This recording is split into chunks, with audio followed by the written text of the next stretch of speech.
Bismillahirrahmanirrahim. Assalamualaikum warahmatullahi wabarakatuh. Alhamdulillah alladzi bi ni'matihi tatimmus shalihat. Alhamdulillahilladzi hadana li hadza wa ma kunna linahtadiya laula an hadana Allah.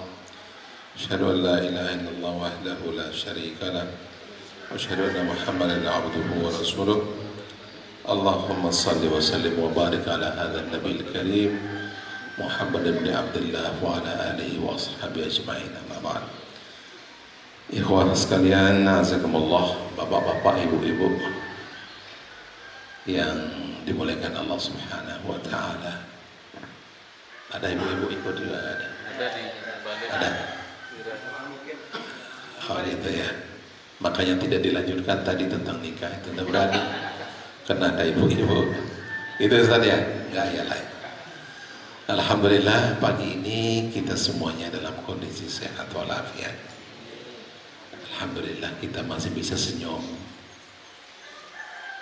Ya, Pak Isya masih bisa senyum. Alhamdulillah dalam semua situasi dan kondisi kita harus bisa senyum. Ya, bicara nikah senyum, takut nikah juga senyum. Diizinkan oleh istri juga senyum, tidak diizinkan oleh istri pun juga senyum. Semua situasi harus bisa senyum. Orang Arab mengatakan begini, idza ra'aita man tuhibbuhu fabtasim fa innahu yash'uru bihubbika.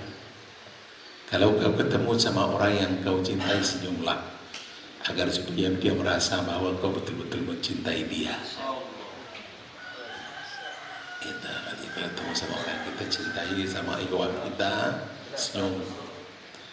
Yang kedua, wa idza ra'aita aduwaka fabtasim fa innahu yash'uru bi quwwatika.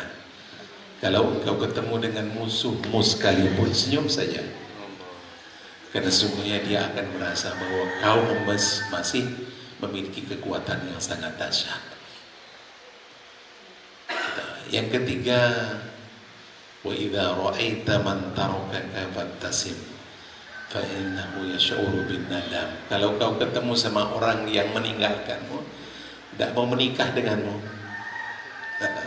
contohnya salah satunya, kalau kau ketemu dengan orang yang meninggalkanmu, tidak suka, tidak reda kepadamu, tidak mau bersahabat denganmu, fabtasim, maka senyumlah.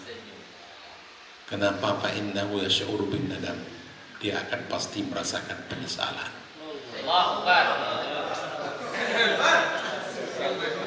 Aku tinggalkan saja masih bisa senyum, apalagi aku bersamanya, kan begitu. Itu yang iya. Nah, terakhir kata orang Arab, wa idza ra'aita man lam ta'rif fabtasim fa innaka sata'khudhu ajraka. Kalau kau ketemu dengan orang yang kau tidak kenal sekalipun, senyum aja. Dengan itulah kau akan mendapatkan pahala dari itu. Jadi mudah-mudahan kita selalu bisa senyum, insyaallah. Ya, ini rupanya kita kurang senyum ini, kepada istri aja susah senyum. Makanya tidak mau istri itu nanti kalau dengan orang lain tidak bisa senyum lagi, tambah lagi tidak bisa senyum gitu. Jadi kalau selalu senyum sama istri, insya Allah. Jadi suamiku ini kalau hanya senyum sama aku sedikit pahalanya. Harus aku carikan orang yang bisa disenyumi gitu sebetulnya. Ya Ustaz. Bahagia Pak Subhan ini. Insyaallah. Iya kan. Ikhwan dan akhwat azakumullah, alhamdulillah sekali lagi kita bersyukur kita masih bisa senyum. Sementara saudara-saudara kita sudah ada yang tidak bisa senyum. Di rumah sakit mereka berbaring tidak bisa senyum. Ya, mereka gelisah, mereka dalam kondisi susah, tapi kita alhamdulillah masih kita bisa melakukan kebaikan walaupun sekecil kebaikan yang bisa kita lakukan. Pagi ini saya diminta untuk menyampaikan apa Subhan materinya, singkat itu.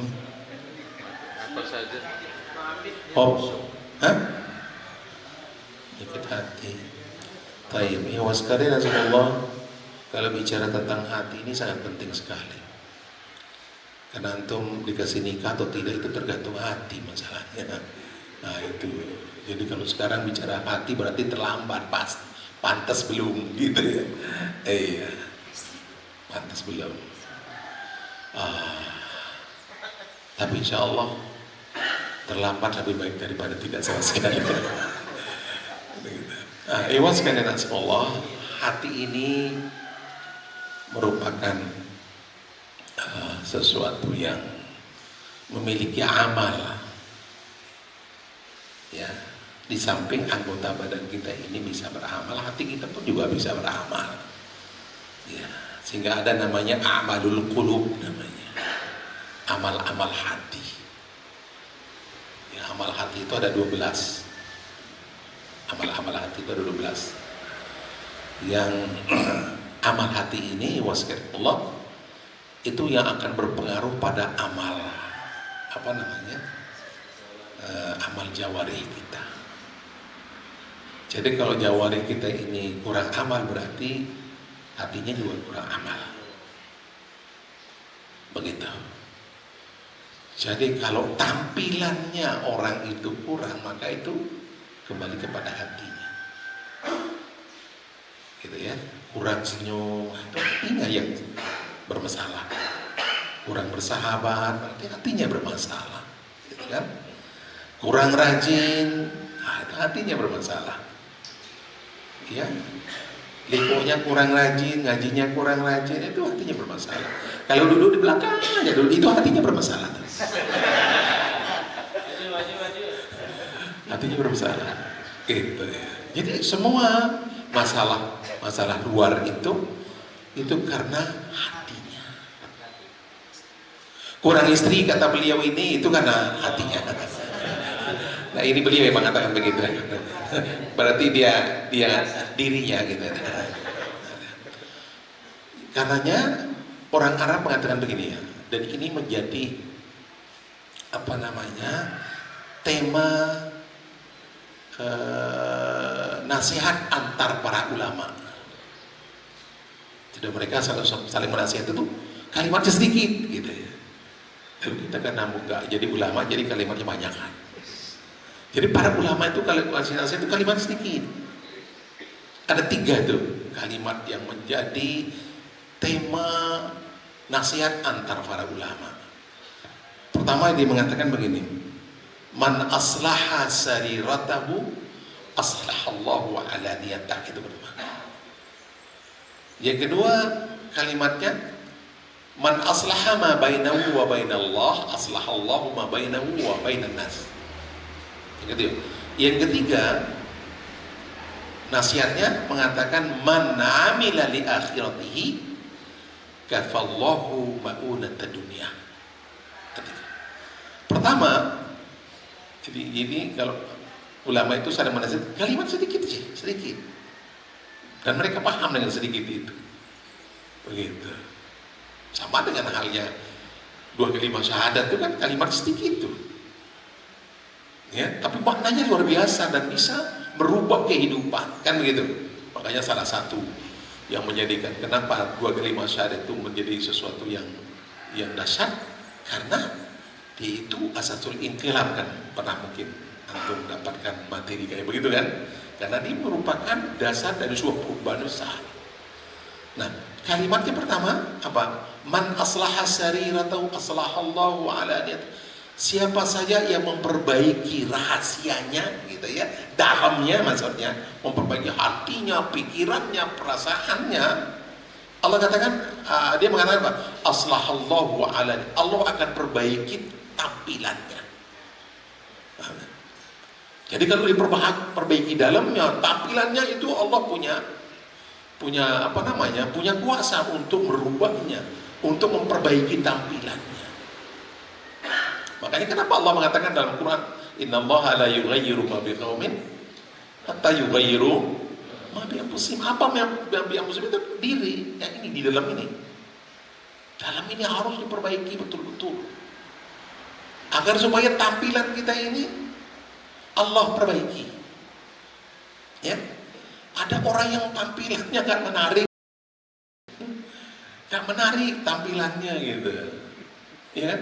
Dimarahi terus sama istrinya. Tampilannya menarik. Iya kan? Pulang aja sudah diangkatkan dia batik lapak sama istri. Kenapa? Padahal dia ganteng tapi gak suka istrinya gitu. Kenapa? Tampilannya. Apa persoalannya? Ya hatinya dalam itu. Ya. Makanya kata orang Arab apa? Al-qalbu 'alal qalbi dalil. Kalau sudah hatinya ini cocok gitu ya. Hati si asipi suami istri cocok, oh ya Allah, apapun beres. Cuma persoalannya kadang-kadang hatinya ini berbeda. Suami oke, istri nggak oke. Nah ini nggak ada bisa dilakukan seperti itu. Tapi coba kalau suami oke, istri oke. Tambah lagi kalau suami nggak oke, istri nggak oke, ada semakin jauh gitu. Iya, tapi kalau dua-duanya ini oke, karena tadi itu aslahallahu ala niyatu, Allah perbaiki tampilannya. Dan kita semuanya jadi dai.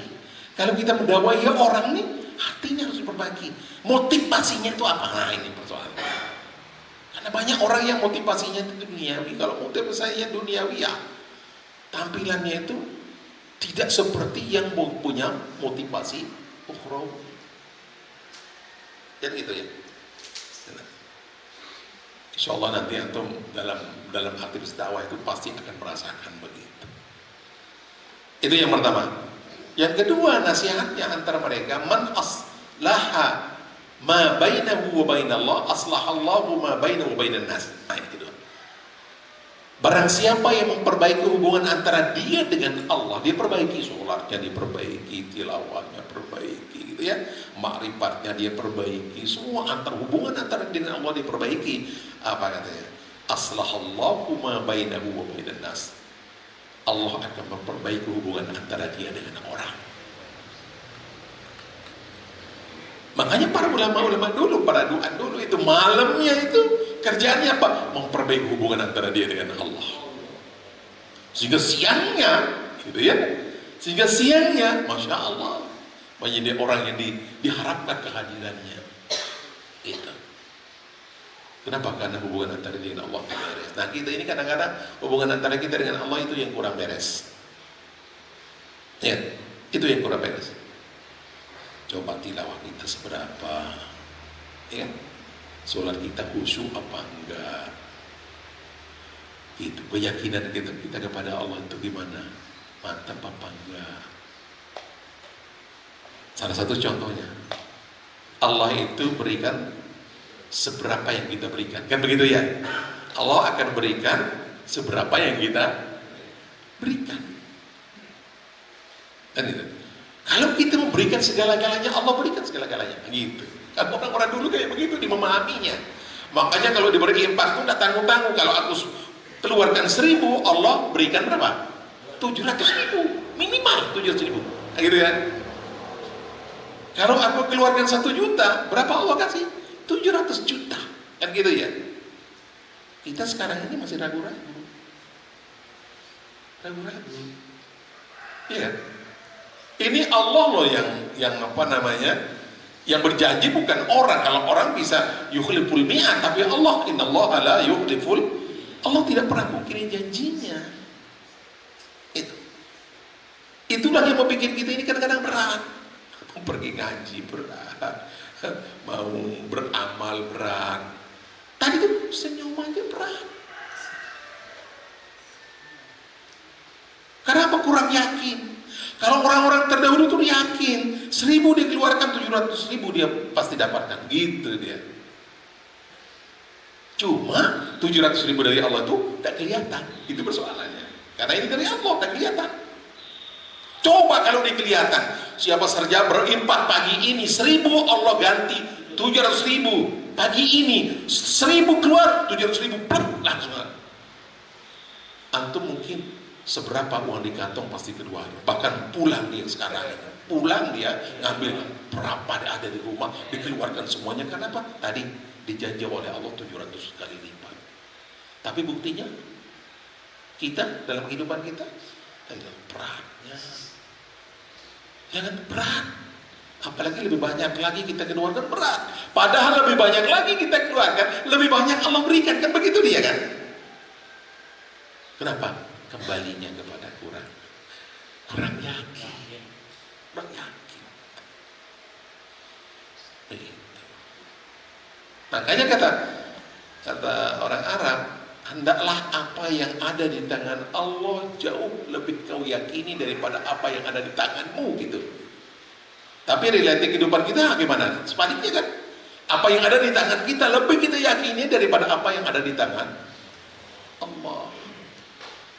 Nih, kalau orang Arab ya, orang Arab nih, makanya Allah lipatkan terus harta bendanya baik. Kenapa? Karena orang Arab itu biasanya tuh kalau beramal, berinfak sedekah itu luar biasa. Tanya yang pernah pergi haji. Itu orang Arab kalau namanya berinfak sedekah itu luar biasa. Satu mobil makanan sedekah itu, kita pernah nggak satu mobil sedekah? Ya, orang Arab itu sedekahnya luar biasa. Makanya Allah lipat ganda. Lah kita ini kikir, makanya begini. Jangankan kasih orang, kasih istri aja mikir-mikir, makanya dia tidak mau kasih antum nikah lagi. Kenapa? Sama aku aja, hanya seorang diri aja pelitnya, apalagi dengan orang, nggak akan bakalan dikasih aku. Itu pikiran dia. Coba antum kasih.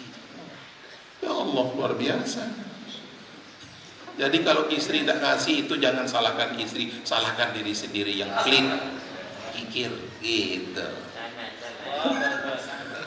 Siap. Gitu ya. Nah, yang ketiga kata orang Arab, man amila li akhiratihi kafallahu ma'unata dunia. Barang siapa yang bekerja untuk akhiratnya, Allah cukupkan kebutuhan dunianya. Nah, ini penting. Makanya kenapa kita begini? Karena kita bekerja ini kadang-kadang motivasi kita yang salah. Coba kalau ada pembagian hadiah, oh rajin ngaji. Kalau ada pembagian hadiah nggak ada ngaji. Itu dia persoalannya. Ya kan? Nah oleh karena itu Allah, ini persoalan hati ini sangat-sangat penting. Makanya tadi itu ada berapa tuh? Ada 12 ya. Amalul qulub ada 12. Pertama ikhlas, tafakur, takwa, tawakal, khauf, roja, ridho, syukur, sabar, muhasabah, mahabbah, waro'. Ada 12. Ini amal hati. Ada kitabnya nih, kalau antum mau lebih luas lagi, tulis saja di HP-nya, di download aja. Amalul Qulub, terus PDF gitu keluar tuh kitabnya. Ya. Tapi pakai bahasa Arab, jangan pakai bahasa Indonesia. Amalul Qulub, PDF ya keluar lah. Itu amal qulub, amal hati. Nah, ikhwas sekalian azakumullah, ini baru bukannya yang mukadimahnya tentang materinya. Materi tentang hati ini, kenapa bicara tentang hati ini sangat penting? Nah itu, ya. Kenapa kita harus bicara tentang hati? Kenapa tidak yang lainnya aja? Gitu ya. Atau juga hati ini nggak kelihatan. Justru karena tidak kelihatan itu harus ya diperhatikan. Biasanya yang tidak kelihatan itu sudah diperhatikan. Padahal itu penentu. Nggak hadir ditanyain. Kenapa? Nggak hadir ditanyain. Iya. Yang nggak hadir pasti ditanyain. Oh iya. Kalau yang hadir udah jelas, yang tidak hadir gitu ya. Artinya yang tidak kelihatan ini penentu sekali. Hati tadi itu. Makanya kenapa Rasulullah mengatakan, idza saluhat saluhal jasad kulluhu wa idza fasadat fasadal jasad kulluhu ala wa hiyal qalbu. Ibu sekalian rasulullah, ada beberapa alasannya. Kenapa hati ini penting untuk dibicarakan. Nah, Ada beberapa hal. Pertama, anna Allah subhanahu wa ta'ala amara bi tathhiril qalbi wa tanqiyatihi wa tazkiyatihi. Ya.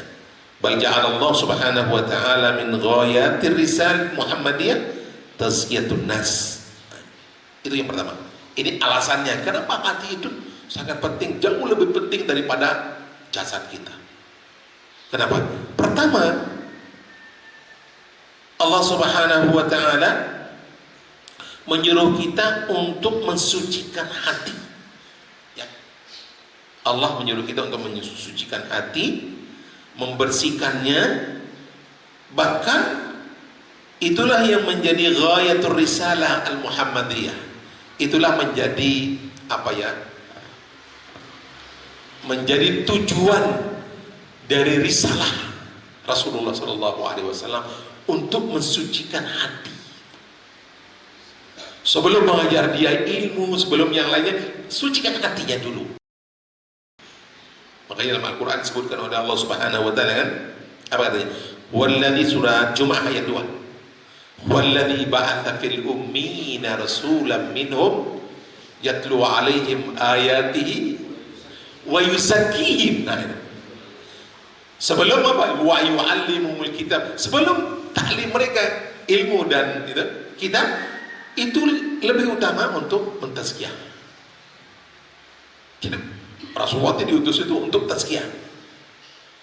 Nah, gitu.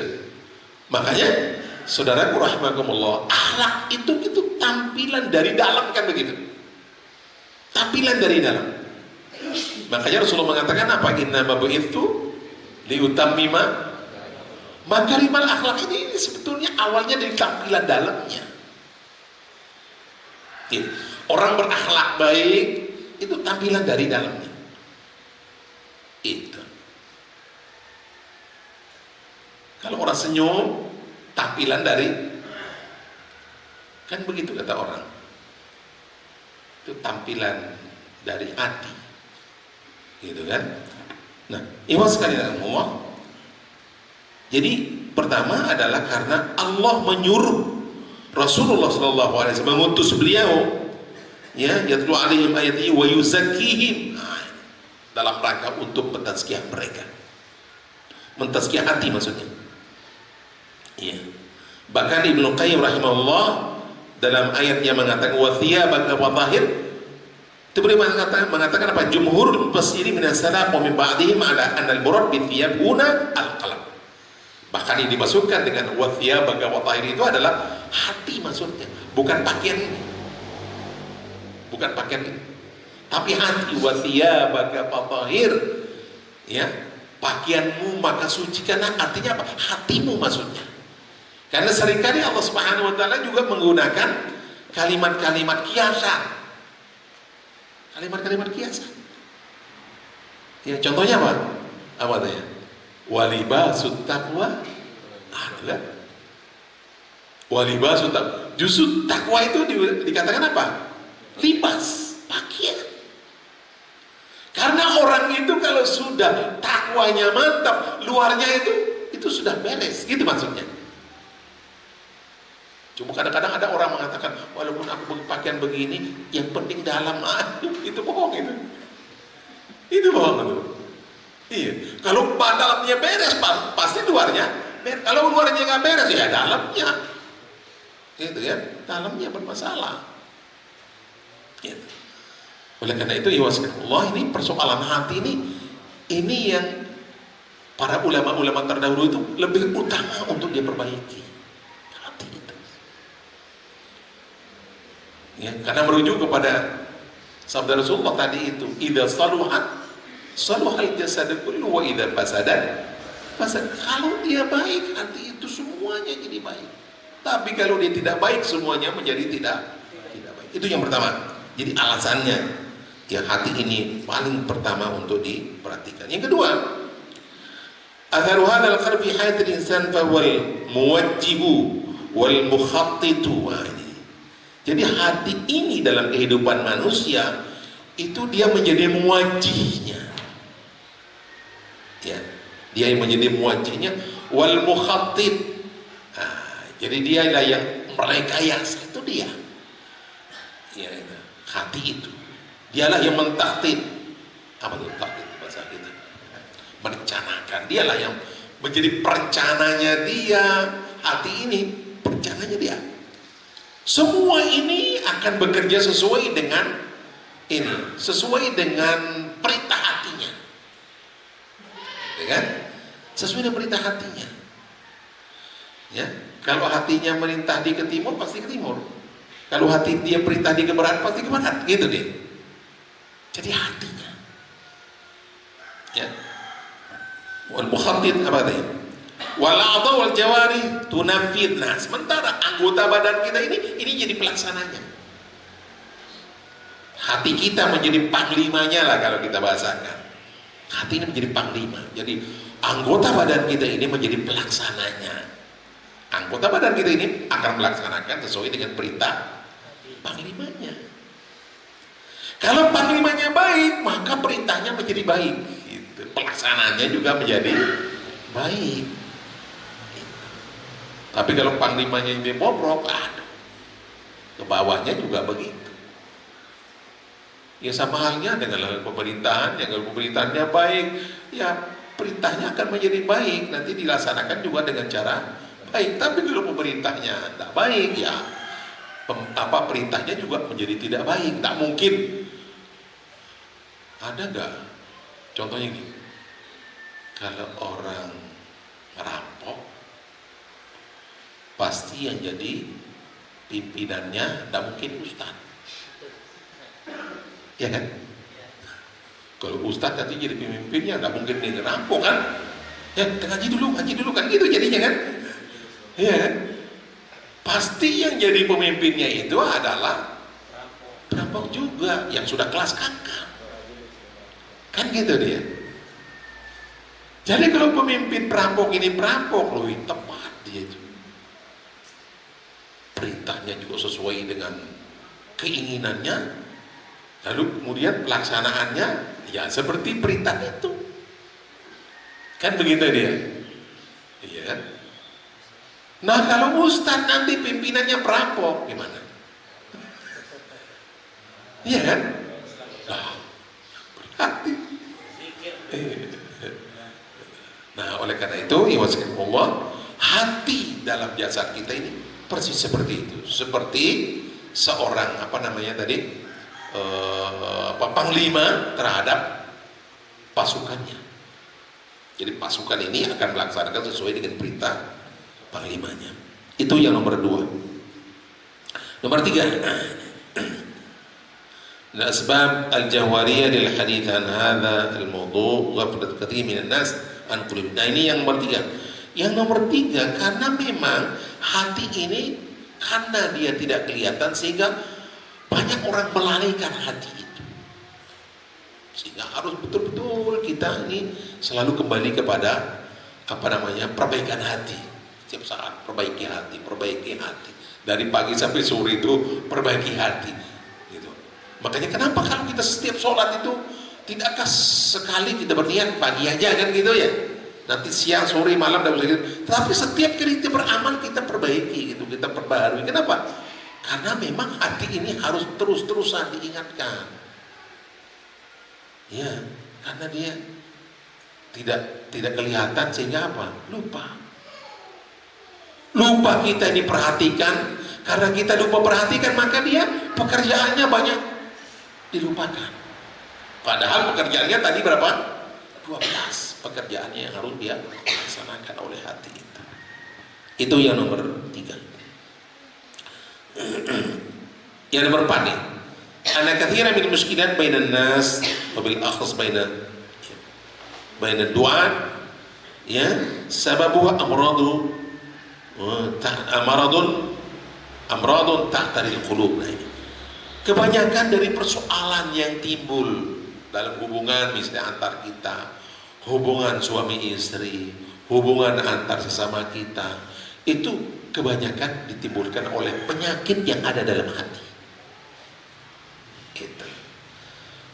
Semakin penyakit itu ada dalam hati kita, semakin berat penyakit itu, nah itu semakin kita bermasalah. Orang kalau hatinya bersih gitu ya, maka ini contohnya kalau saya contohkan dalam rumah tangga.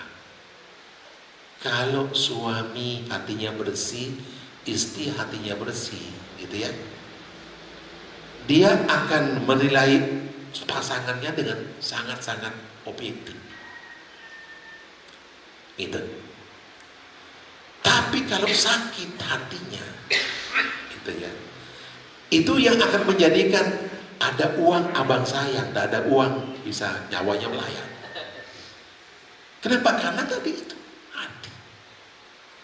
Tapi kalau hatinya itu baik, bagus, sehingga ada timbul sifat qanaah misalnya.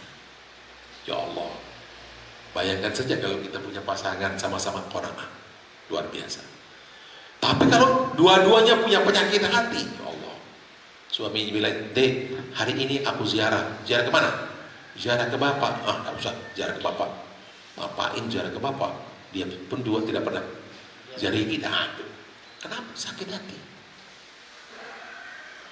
Tapi coba kalau dua-duanya hatinya itu bersih. "Dek, aku ziarah ke siapa? Ke rumah bapak. Apa yang kau bawa? Uang. Berapa? 1 juta. Jangan 1 juta. 10 juta bawakan. Aku punya 1 juta. Lah aku punya ini. Kau ambil aja 9 juta supaya jadi 10 juta. Pasti dia orang tua udah capek, udah lelah. Itu kan. Kenapa? Karena hatinya. Tapi coba kalau rusak hatinya, tak bakalan begitu. Mau kemana? Mau ke rumah bapak. Bawa apa? Uang. Berapa? 100 ribu. Terlalu banyak 100 ribu. Kasih 10 ribu aja. Makanya ini suami istri sama-sama harus memperbaiki hati. Lihat, kalau sudah hati ini sama-sama baik, ya Allah, apapun yang kita rencanakan itu beres ya. Sebesar apapun persoalan, semuanya jadi senyum jadinya gitu. Suami senyum, istri juga senyum. Ada uang senyum, tidak ada uang masih bisa senyum. Bahkan tidak ada uang, senyumnya lebih lebar daripada punya uang banyak. Itu dia jadinya. Gitu. Tapi karena persoalan hati, tadi itu, jangankan punya uang, atau jangankan tidak punya uang saja susah untuk dia senyum. Begitu. Nah itu beberapa hal sekali Allah menjadikan persoalan ini harus betul-betul banyak kita bicarakan. Ya. Nah hati ini Allah diuji oleh Allah, ya.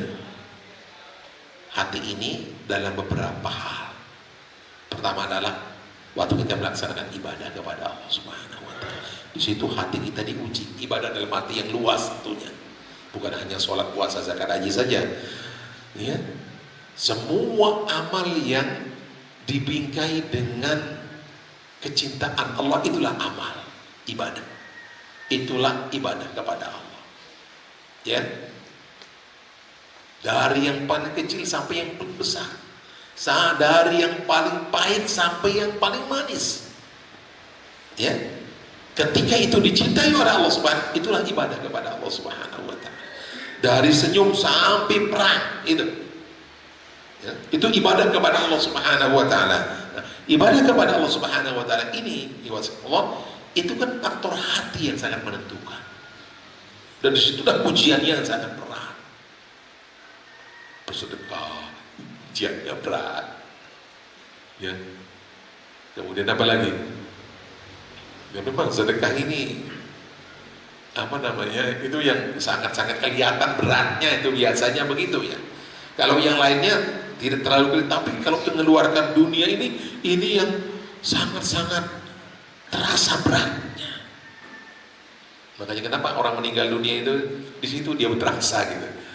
Sampai-sampai Allah mengatakan laula akhartani ila ajalin qarib, apa katanya? Fa asaddaq. Ya Allah, kalau seandainya kau undurkan kematianku sedikit aja, maka aku akan bersedekah. Dia tidak mengatakan aku sholat, aku puasa, aku bersedekah. Karena kata ulama, ketika orang sakaratul maut itu di situ dia diperlihatkan itu. Perlihatkan apa? Pahala dari sedekahnya. Pahala sedekah itu. Makanya banyak-banyak bersedekahlah. Kan tidak harus bersedekah kepada jauh ya, bersedekah kepada istri, anak, dan yang paling dekat lah, saudara. Makanya orang dalam hadis mengatakan apa? Ibda biman jauh, mulai dengan orang menjadi tanggungan, ya istri kita. Makanya sekarang kalau pulang itu harus sebelum sampai di rumah tuh beli hadiah ke apa? Ke istri itu loh. Beli hadiah. Seminggu berapa kali kita kasih hadiah sama istri? Hah? Lah kalau Pak Parman jangan dihitung lah. Jangan dihitung ini belum. Iya. Iya, kalau dia hadiah untuk orang lain dah kan gitu.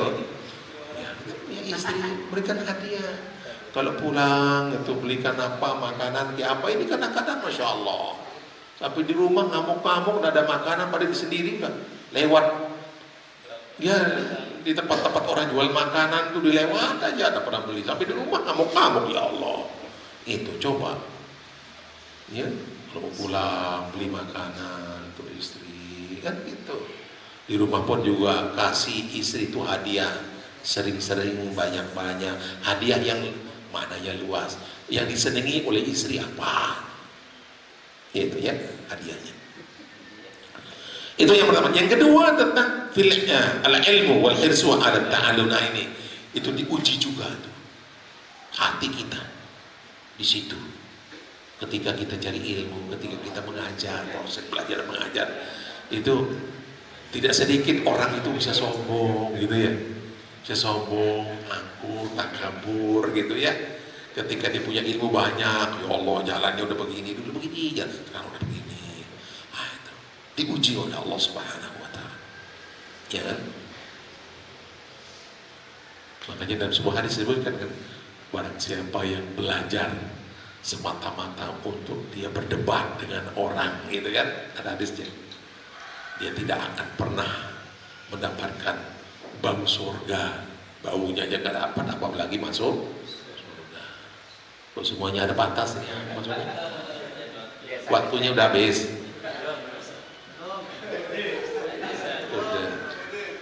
Tidak, saya sih paham saya. Kalau waktu begini berarti udah ya, paham saya udah ceramah dari dulu, paham saya. Kalau sudah mulai orang begini-gini, makanya penelitiannya orang tuh sanggup dengar itu maksimal tuh 20 menit. Ya konsentrasinya itu bisa 20 menit. Setelah itu ya tak pikir macam-macam dia. Itu ya. Yang kenapa? Mikirin istri. Mikirin hadiah untuk istri. Syukur kalau antum mikirin saya beli hadiah pakai apa itu ya. Itu yang nomor 2 ya. Jadi ibadah pertama diuji itu hati itu. Yang kedua kaitannya dengan ilmu, mengajar, belajar. Kemudian yang ketiga ad-da'wah wal amal. Ini dakwah. Ya. Tidak sedikit orang ya apa nih kadang-kadang dalam dakwah ini, ya Allah, ada orang selesai ceramahin nanya dia, ya, gimana ceramah saya tadi itu? Ya Allah, gimana ceramah saya tadi? Diuji, apalagi dikasih amplop, diuji, gak sabar untuk melihat berapa isinya di dalam. Gitu.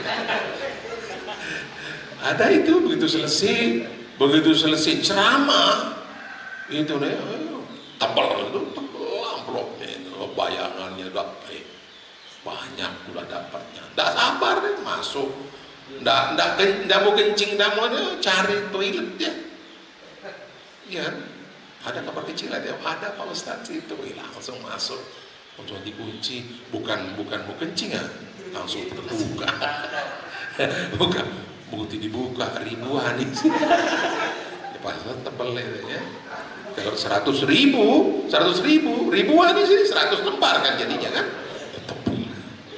Tapi itu masih syukur lah, daripada begitu dibuka isinya apa, isinya enggak itu listrik itu. Ya tagihan listrik isinya. Tiga dakwah ya. Yang 4, ketika orang ada terjadi khilaf dan jidalah, ketika orang berbeda pendapat satu sama lain. Makanya Imam Syafi'i mengatakan apa? Imam Syafi'i mengatakan, aku berharap kebenaran itu ada di lidah orang, bukan ada di lidahku. Kata dia. Sebab kalau kebenaran itu ada di lidah orang, gampang aku untuk mengikutinya. Tapi kalau kebenaran itu ada di lidahku, sulit orang untuk mengikutinya. Sampai begitu. Ya. Kalau kita beda kan? Beda. Pokoknya dari awal belum berdebat, pokoknya aku menang. Jangan. Nah kita ini alhamdulillah yang diajar dari dulu gitu kan. Daripada kita debat-debat kayak tadi itu, laksanakan aja debat. Apakah poligami itu halal, haram, makruh, mubah? Tidak usah diperdebatkan, kerjakan aja. Gitu. Kalau berdebat tak akan selesai, kan gitu. Kerjakan aja. Suparman misalnya mau nikah sama si A, si B, si laksanakan aja. Dapat janda nggak apa-apa. Keren. Nggak apa-apa. Karena dapat janda nanti dapat gadis kan, yang kedua gadis, tiga gadis, nggak apa-apa. Awalnya janda. Ini mikir. Janda gadis, janda gadis, janda gadis, janda gadis, janda gadis. Ulang lagi. Janda gadis, janda gadis, janda janda. Jangan begitu. Udah laksanakan aja. Pokoknya soleh bismillahirrahmanirrahim. Karena kiamat sudah dekat.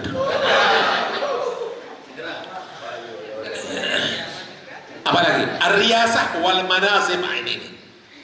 Ya, ketika orang punya pangkat dan jabatan diuji itu. Pangkat jabatan. Ya kan? Jadi sebelum antum jadi anggota dewan tuh perbaiki dulu hatinya. Supaya jangan nanti begitu jadi anggota dewan, ya Allah, sudah tidak mau lagi ngomong sama orang. Ketika dulu ya Allah kepengen dia disuruh ngomong dengan orang ya gitu. Tapi begitu jadi, ya Allah, jangan. Betul-betul ini perbaiki ini.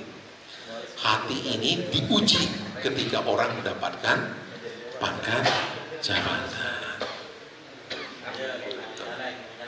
Sebelum jadi anggota dewan, sebelum jadi pejabat, itu ya diperbaiki. Hati ini diperhatikan, karena disitulah orang itu diuji. Ya,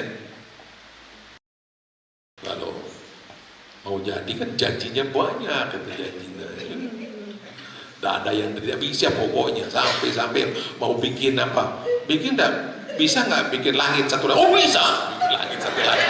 Bisa, pokoknya jadi. Bisa apa aja bisa, gitu kan? Ya Allah ya Rabbi. Kemudian yang terakhir adalah an-nasab wal hasab. Ini orang kalau sudah punya punya gelar, gitu, gelar, apalagi gelar dari masyarakat, dari tuan guru, gitu, diuji oleh Allah Subhanahu Wa Taala. Situ, iya. Lagi punya gelar misalnya ini profesor, dokter apa sih segala macam. Ya Allah, diuji oleh Allah Subhanahu Wa Taala. Ya, apalagi kita ini kadang-kadang ya gelar itu sangat dilihat oleh orang. Kan gitu ya. Makanya Rasulullah itu hanya gelarnya Rasul. Abu Bakar apa gelarnya? Haji pun juga enggak pernah ada tuh. Abu Bakar itu ya Haji Abu Bakar, Haji Umar, Haji Usman, Loh kita ini ya Allah, gelar itu sangat ini kan. Sampai ada ceritanya itu, nggak tahu di Timur Tengah apa di Timur terjadi. Ada orang mau bersila ini, iya, kata dia, kata orang tuanya, dah sila kamu punya paman, kamu punya paman sana, pergi deh bersila. Kebetulan pamannya di tengah sawah lagi ini. Lagi nenggala dia, orang nenggala kan dah pakai anu kan. Assalamualaikum mak kakek, dia bilang lah, orang mak kakek saya ini sudah haji, langsung dilepas itu anunya, tenggalanya lepas langsung pergi ke rumahnya kan, langsung pasang topinya, langsung pasang sorbannya, baru dia, aku sudah haji, tidak tahu dia jadi haji, iya kan. Baik.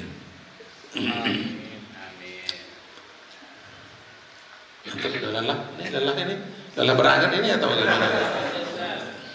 Masih ya? Apa penyebabnya orang itu memiliki amradul qulub? Nah ini. Apa ya penyebabnya? Penyebabnya itu kurang lebih sekitar 11 ya. Nah, pertama adalah jahal, kejahilan. Makanya harus banyak-banyak belajar. Kejahilan, orang kalau sudah jahil itu ya Allah. Ya, orang pinter aja jahil juga kan begitu. Bisa orang pinter jahil. Makanya Abu Jahal itu zaman jahiliyah dulu itu bukan orang jahil ini, enggak, orang cerdas-cerdas gitu. Kalau perang aja mereka punya strategi yang luar biasa. Tapi dinamakan oleh Allah apa? Jahiliyah. Kenapa? Karena dia tidak mampu memahami di balik yang real ini. Gitu ya. Tidak mampu memahami di balik yang kelihatan ini. Makanya namanya jahiliyah. Nah kita ini ya Allah itu harus mampu kita memahami di balik yang kelihatan, material yang kelihatan ini. Itu yang harus lebih paham kita daripada yang ini, gitu, yang kelihatan ini. Kalau yang kelihatan ini dia akan hancur berantakan, harta benda semuanya akan hancur berantakan. Tapi di balik itu, nah ini kan, di balik kehidupan ini ada kehidupan. Nah, itu yang harus betul-betul kita pahami, bagaimana perjalanan nanti masuk kubur bagaimana gitu ya. Itu kalau orang jahil terhadap dibalik material itu yang luar biasa. Jahil ya. Setelah aku mati jadi apa ya kan? Kalau dalam kubur kadang-kadang ada siksa kubur. Kok orang tadi mati kemudian dia padahal dia peminum, penjudi gitu ya, begitu dibongkar kaburnya tak apa-apa.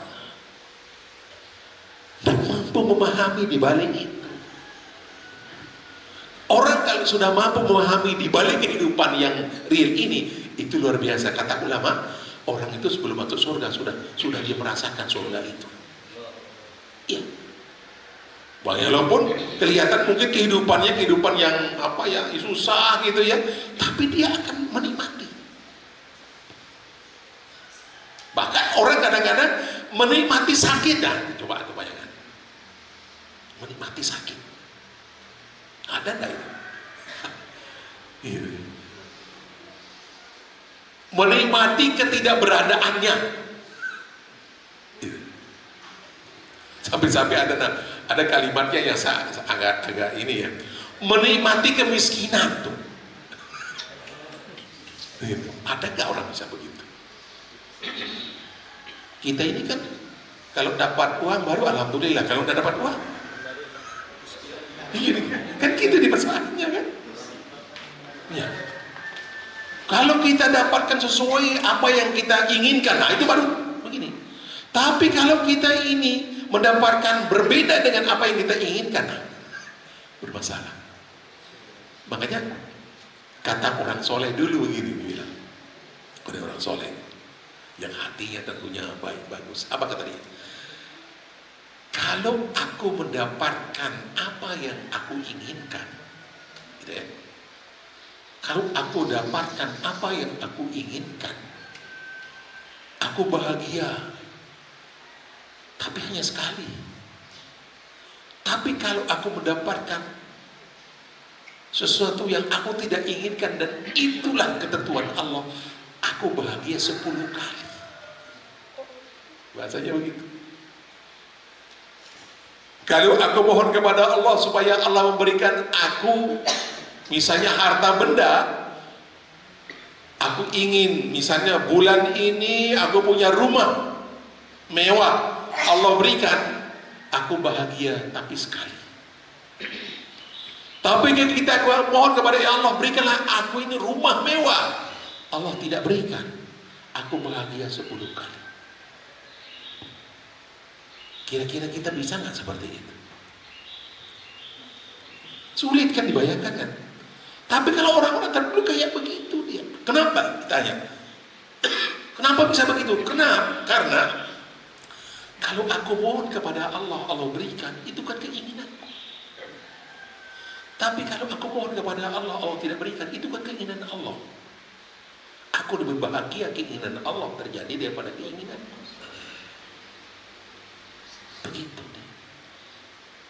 Kalau kita kan kebaliknya ya. Iya kan? Kalau kita mohon kepada ya Allah berikan kepada aku rumah, ketika Allah berikan dan bahagianya luar biasa. Tapi ketika Allah tidak memberikan, stres. Orang terdahulu nggak seperti itu. Itu.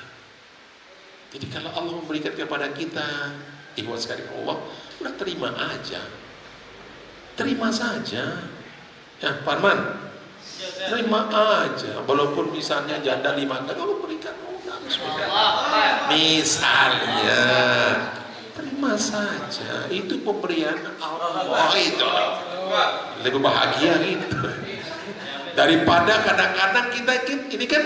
Jadi tolong ukurnya apa? Mata kita jadi ukurannya kadang-kadang. Iya, setan iblis itu kan, iya kan? Wah, ini yang cocok, ini belit bin ganggas black candies kan gitu kan? Ah, ini cocok sebenarnya.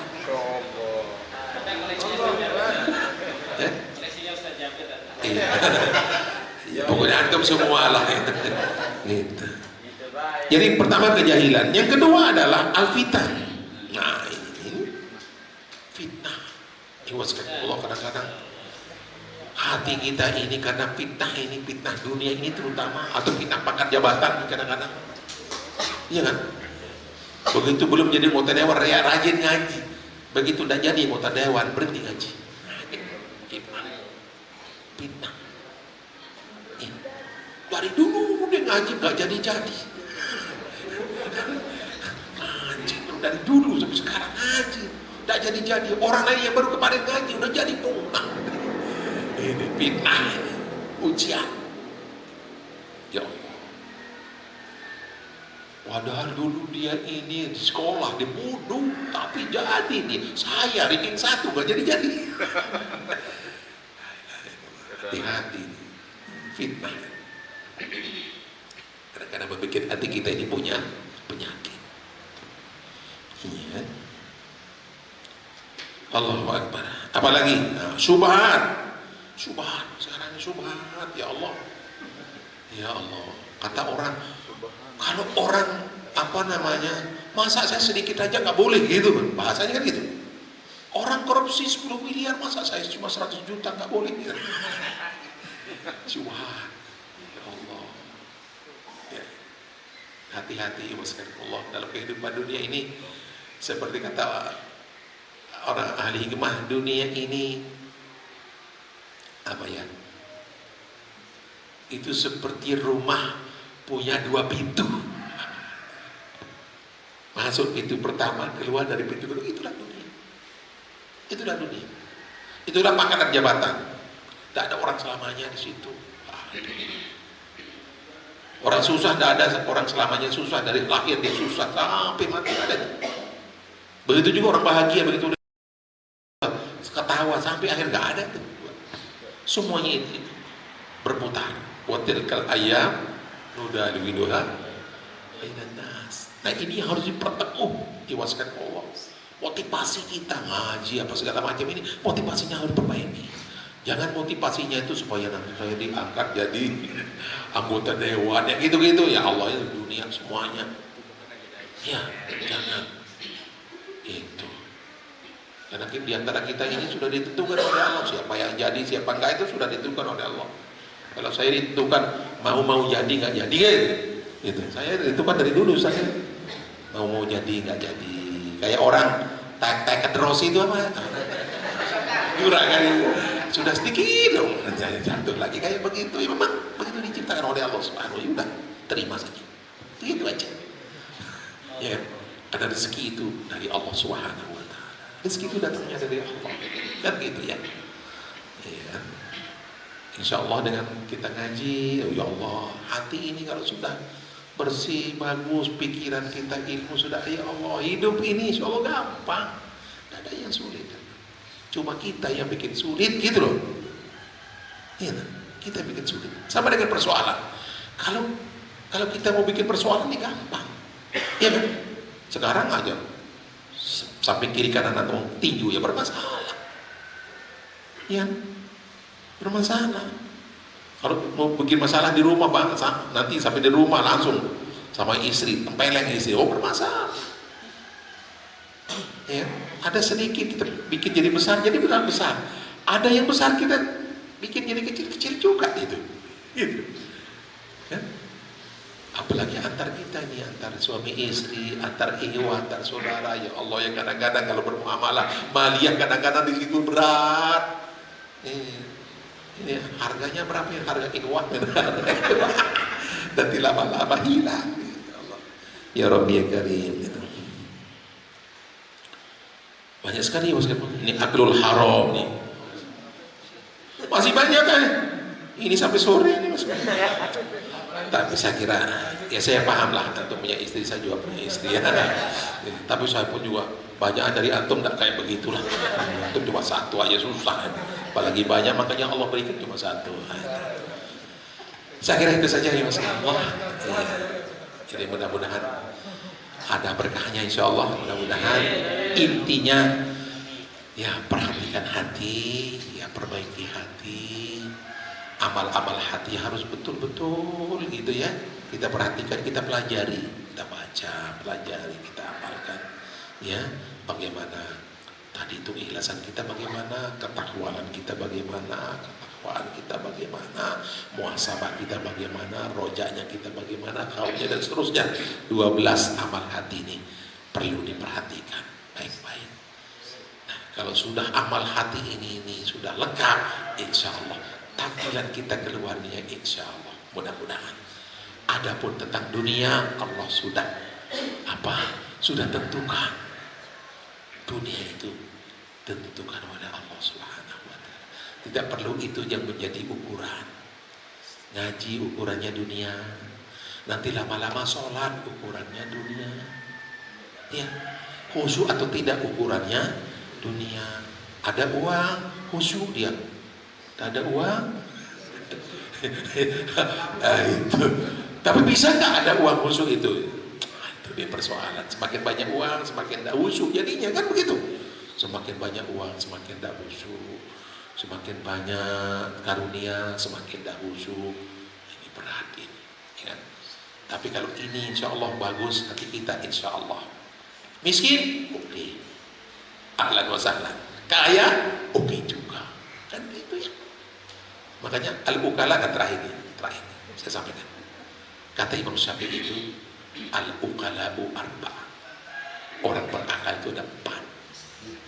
Ada 4. Ya, ada 4 orang berakal. Pertama, kata Imam Syafi'i, man tarokat dunia qabla an tatrukahu. Pertama, orang meninggalkan dunia sebelum dunia itu meninggalkan dia. Itu orang berakal, orang cerdas itu begitu.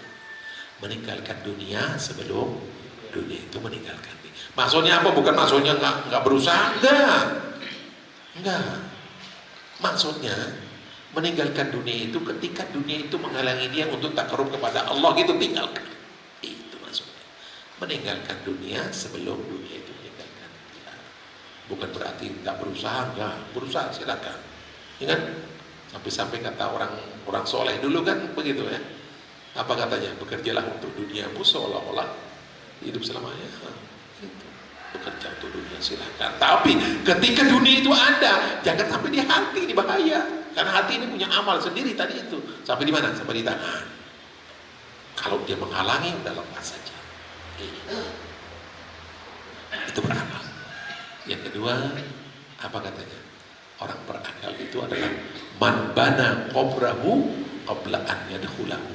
Orang membangun kuburnya sebelum dia masuk ke dalamnya. Bangun kubur kita supaya kubur kita menjadi taman dari taman. Taman itu sekarang kita membangunnya dengan apa? Dengan amal ibadah kepada Allah, dengan amal soleh. Ya, kita kerja dakwah segala macam ini nih amal-amal untuk membangun kuburan kita. Nah, yang ketiga, man ardo rabbahu qabla an yalqah. Orang yang menjadikan Rabbnya ridha kepadanya sebelum dia bertemu dengan Rabbnya. Karena kalau kita sudah mendapatkan ridha Allah, ya Allah, dunia ini tidak ada artinya semuanya. Kalau kita sudah mendapatkan ridha Allah, kan begitu ya. Kalau kita sudah mendapatkan cinta dan ridha Allah, dunia ini tidak ada artinya ya sekali. Pangkat jabatan itu ada artinya semuanya. Kalau kita sudah mendapatkan ridho dan cinta Allah. Kan begitu kata orang Arab. Idza niltu minkal huda fal kullu haidun. Kalau aku mendapatkan cintamu ya Allah, semuanya itu remeh, tidak ada artinya bagiku. Sebab apa? Sebab apa yang ada di atas tanah ini hakikatnya tanah semuanya. Sekarang kita duduk di sini, ganteng-ganteng, kan? Ganteng-ganteng, cakep-cakep. 50 tahun yang akan datang, Allah, kita semua sudah tidak ada. Kembali ke situ. Minha khalaqnakum wa fiha nu'idukum wa minha, kembali ke tanah. Itu. Nah, yang terakhir, orang yang berakal itu katanya man barra walidayhi qabla an yufariqah. Orang berbuat baik kepada kedua orang tuanya sebelum orang tuanya itu meninggalkan dia. Makanya bahagialah kita yang masih punya orang tua, berbakti kepada kedua orang tua, ya, agar supaya kita mendapatkan surga Allah Subhanahu wa taala. Ikhwan sekalian semua, saya kira itu saja. Ya, kalau antum mau baca lebih luas lagi ya banyak nih. Ini kalau antum buka di Google aja banyak tuh, tinggal antum aja. Tapi bahasa Arab kebanyakan. Iya, makanya harus antum belajar bahasa Arab lah supaya bisa bahasa Arab. Kan tinggal sedikit ya. Kalau sudah sholat kan sudah bisa kan, waktu sholat kan bisa bahasa Arab. Tinggal di luar sholat gitu. Iya. Iya, kalau sholat itu semuanya kita sudah bisa rata-rata bisa bahasa Arab. Tinggal di luar sholat bagaimana bisa berbahasa Arab. Aku qali hada wa astaghfirullah innahu al-ghafurur rahim. Assalamualaikum warahmatullahi wabarakatuh.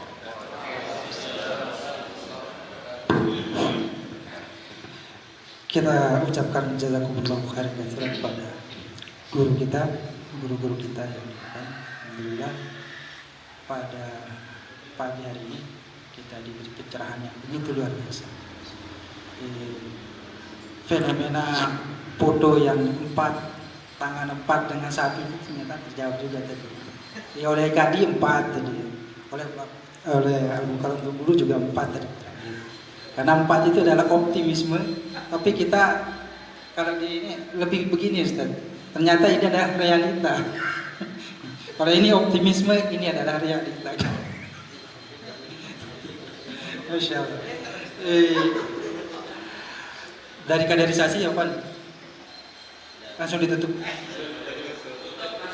Hai, kegelisahan kita dari Tuan Guru karena pada pagi hari ini kita ada gabungan kegiatan dengan ibu-ibu istri itu di lapangan DPRD.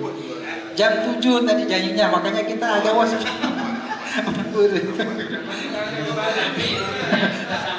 sudah sampai sebetulnya di situ, seharusnya kita jemput dia sambil bawa. Mudah-mudahan apa yang sudah kita dapatkan dari tadi malam terkait dengan tadi malam kita sudah mendapatkan berbagai macam penyakit hati dan alhamdulillah hari ini kita mendapatkan berbagai macam obatnya. Untuk menutup pada pagi hari ini kegiatan kita sebelum ke lapangan kita bertemu dengan pasangan dan anak istri di situ. Kami mohon kepada Pak Mukarram Guru untuk menutup dengan doa. Bismillahirrahmanirrahim. Alhamdulillah rabbil alamin hamdan yuwafi ni'amahu wa yukafi mazidah. Ya Rabbana lakal hamdu wa lakal syukru kama yanbaghi li jalali wajhika wa 'azimi sultanik. Wa sallallahu ala Muhammadin wa ala alihi wa sahbihi ajma'in. اللهم اغفر لنا ذنوبنا ولوالدينا وارحمهما كما ربيانا صغارا ولجميع المؤمنين والمؤمنات والمسلمين والمسلمات الأحياء منهم والأموات. اللهم إنا نسألك رضاك والجنة ونعوذ بك من سخطك والنار. اللهم بارك لنا في أسماعنا وأبصارنا وقوتنا وقلوبنا وأزواجنا وأولادنا وأموالنا كل ما أعطيتنا وتب علينا إنك أنت التواب الرحيم. اللهم لا تدع لنا في مقامنا هذا ذنبا إلا غفرته ولا هما إلا فرجته ولا دينا إلا قضيته ولا حاجة من حوائج الدنيا والآخرة هي لك رضا ولنا فيها صلاة إلا قضيتها ويسرتها يا أرحم الراحمين. ولا مريضا إلا شفيته ولا جاهلا إلا علمته ولا ضالا إلا هديته ولا عيبا إلا سترته ولا دعاء إلا استجبته ولا مجاهدا في سبيلك لإعلاء كلمتك إلا نصرته فإنك على كل شيء قدير وذلك عليك يسر يا رب العالمين. ربنا هب لنا من أزواجنا وذرياتنا قرة أعين واجعلنا للمتقين إماما. اللهم اجعل جمعنا هذا جمعا مباركا مرحوما وتفرقنا بعد هذا تفرقا موفقا حسنا معصوما برحمتك يا أرحم الراحمين. اللهم إنا نسألك خير المسألة وخير الدعاء وخير النجاة وخير العلم وخير العمل وخير الثواب وخير الحياة وخير الممات. اللهم ثبتنا وثقل موازيننا وحقق إيماننا وارفع درجاتنا وتقبل جميع أعمالنا ونسألك العلا من الجنة. اللهم إنا نسألك العلا من الجنة. اللهم إنا نسألك العلا من الجنة. ربنا آتنا في الدنيا حسنة وفي الآخرة حسنة وقنا عذاب النار. وصلى الله على محمد والحمد لله رب العالمين.